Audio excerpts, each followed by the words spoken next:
Let's say you own a buy-to-let. You've got a buy-to-let property. Let's say, you know, the property is worth 200 grand and you put down 25%, which is 50 grand. You owe the bank 150, but you never pay that money off. When the term is up, you owe them 150. In 25 years, you owe them 150 grand. Even if the property is depreciated or it's appreciated, which is more than likely. So let's say, for example, in the year 2000, you put down 50 grand for a 200 grand property. You've put down 25% for a 200 grand property, which is 50 grand. Let's say in 25 years' time, which is 2025, you still owe the bank, Santander, Halifax, NatWest, whoever the lender is, Pepper Money, you still owe them 150 grand. But now the property is worth 500 grand.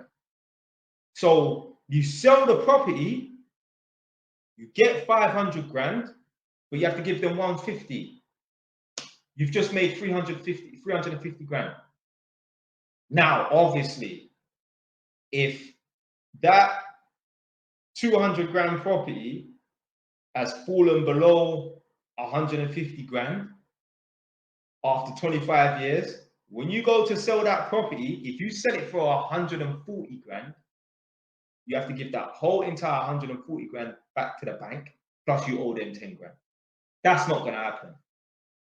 Because some people say, oh, the property house price is crashing now. Yo, the property price would have to crash so significantly for you to not be able to come up with that money, even if you sold the property.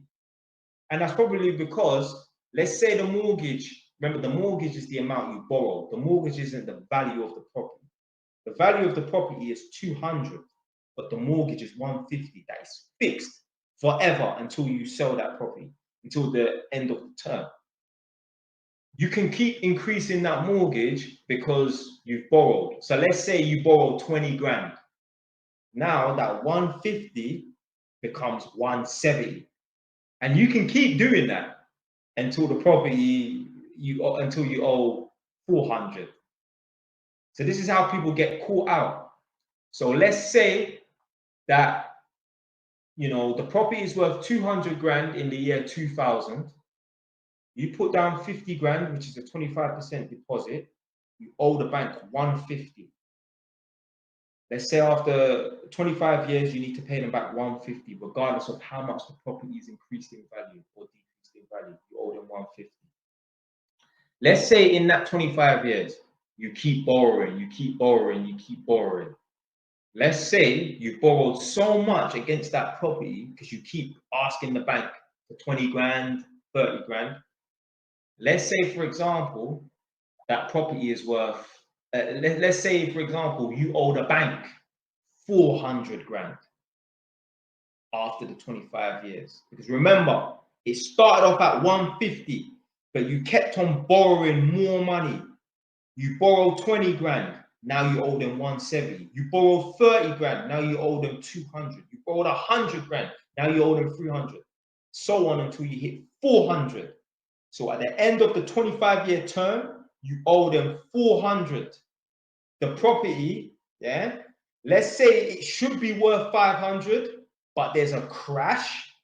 If that crash happens and the property goes to 350, then you're in problems. All you do to avoid that is don't borrow so much against the property. But let's say you did borrow and keep borrowing against that property. If in that time, every time you borrowed against that property, you bought another property. Let's say this property is supposed to be worth 500 after 25 years. But you've got 400 grand debt on that property, but the property crashes to 300. Remember, in that time, you was buying other properties. Okay, let's say you sell that property at a loss. You might have to sell another property to compensate for that loss. But yo, you should still be up. The only way you wouldn't be up is if you keep borrowing against the property, and you're getting an RS3, and you're getting a Rolex, and you're going on holidays. that's when you'll be at a loss.